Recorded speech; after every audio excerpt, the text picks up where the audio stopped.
Without a doubt, the tomato is the most popular vegetable grown in backyards. It's fairly easy to grow, but a few diseases can be a problem. I think the main appeal for homegrown tomatoes is taste.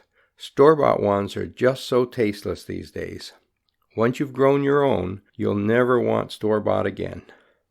There are different classes of tomatoes. There are bush tomatoes and climbing tomatoes. There are also determinate and indeterminate. This sounds complicated, but it isn't. Bush tomatoes are exactly what they sound like. They grow as a short bush, and they are determinate.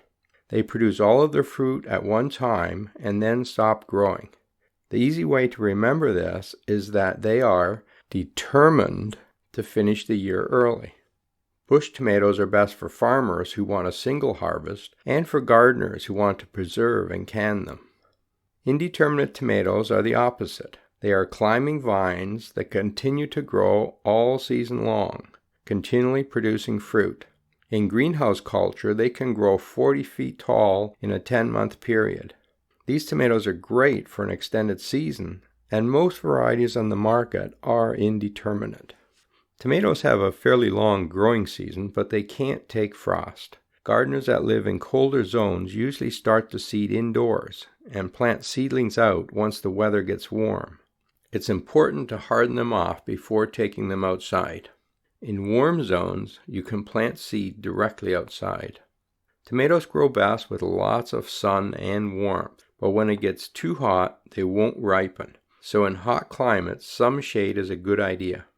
Setting out plants is done a bit differently than most other transplants. Tomatoes form roots along their entire stem, so many people will remove the lower leaves and plant them deeper in the ground so that more of the stem is covered with soil. Doing it this way results in a bigger root system and hopefully a higher yield, but there is limited science to confirm this, except in hot climates. How you grow tomatoes depends very much on the cultivar. Small cherry tomatoes that grow as a bush are perfect for containers since they don't need much space. Larger indeterminate tomatoes are generally grown in one of two ways: staked in traditional rows or grown up a trellis. Most of the common varieties like beefsteak and early girl don't grow very tall and are easily grown with a stake. You set out the plants, place a stake beside each one, and then train the tomato up the stake. A lot of indeterminate cherry tomatoes produce faster growing vines that are grown best on trellis because they just get far too tall. My all-time favorite tomato, which I've been growing for 40 years, is the Sweet 100, which is a fast-growing vine. In Zone 5, it will be 8 feet tall by August. Due to this height, it is best grown on a trellis to save garden space and to make harvesting easier. There are thousands of tomato varieties.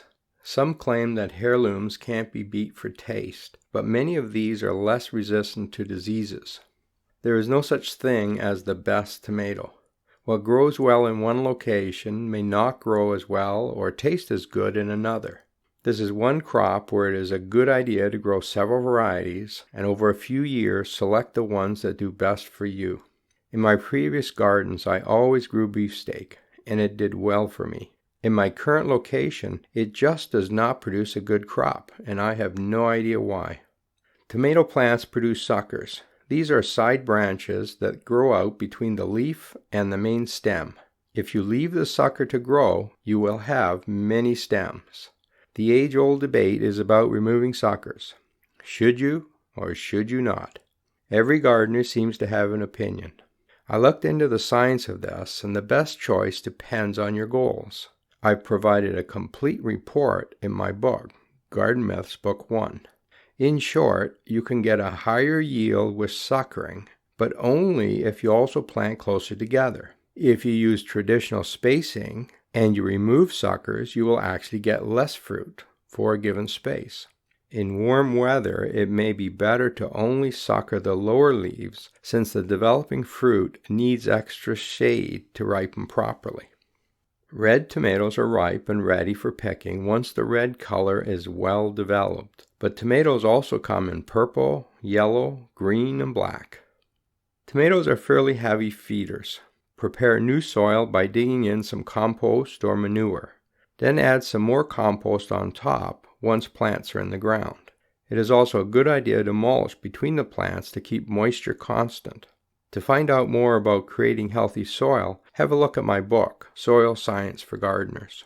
The downside to tomatoes is that they can get a number of diseases and they have some issues with improper growing conditions. Blossom end rot is common, especially on the new fruit each season.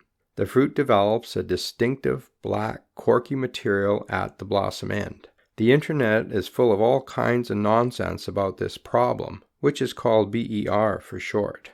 BER is rarely a soil calcium deficiency, so adding calcium or Tums to the soil will not help.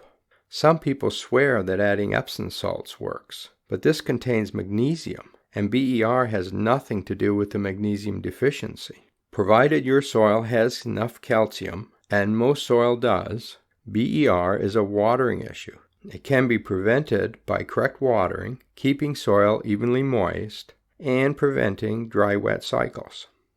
Another big issue are tomato blights. Unfortunately, most gardeners clump 3 different diseases into one and call them all blight. This results in all kinds of bad advice on the internet. Here's the Coles Notes version of these fungal problems. The first disease is Septoria leaf spot. It is very common, and in my Zone 5 garden, plants have it every year. It does not kill the plant, nor does it deform the fruit. In warm climates, it can eventually kill the plant, but you should still get a good harvest first. It is soil-borne, so a mulch that covers the soil may slow down disease by preventing soil from splashing up on plants. You can also try removing lower leaves as soon as they get infected, but in my experience, this does not help very much. Except in severe cases, ignore this problem. The second disease is early blight. This forms brown rings on leaves, which slowly spread through the plant. Fruit can be affected. Early crops can usually be harvested, but late crops are less successful. A fungicide can help, but the best solution is to plant varieties that are resistant to this disease. And then there is late blight. I had not seen this in most of my gardening life, but about 8 years ago it hit the northeastern U.S. really hard. I also had it the following year, and about 3 years later. This fungus also attacks potatoes, and it's the same fungus that caused the Irish potato famine. The spores from this fungus travel a long distance, and it is mostly passed along by diseased seedlings. The symptoms look a bit like early blight, but with late blight, the plant and fruit are dead in a matter of a week or 2. It is very fast and deadly. There are now some resistant cultivars, but these are mostly the smaller type tomatoes. There is really very little a gardener can do to prevent or control the disease. Seed does not carry the fungus, so growing your own seedlings will help, but remember the fungus travels long distance on the air currents, so if anyone in your town has it, it's quite likely you'll get it too. Plant breeders have been working very hard to produce disease-resistant tomato varieties. To show that a cultivar is resistant, a letter designation is added after the name. An F indicates resistance to Fusarium wilt, and an LB is resistance for late blight. When selecting your tomato varieties, it is a good idea to get as many of these resistances as possible, especially if you had a disease in the previous year. My Sweet 100 is a VF, resistance to one type of Fusarium and to Verticillium wilt. Tomatoes do have some challenges, but except for late blight, which is not that common in most years, you should get a decent yield each year. I suggest you try a couple different varieties to see which ones grow best for you. You will love that first fresh tomato from the garden. To see a list of the 10 best vegetables for new gardeners and a separate video on how to grow each one, click on the link in the top right-hand corner. It'll take you to a whole bunch of videos that you'll just love. Have fun growing veg in the garden.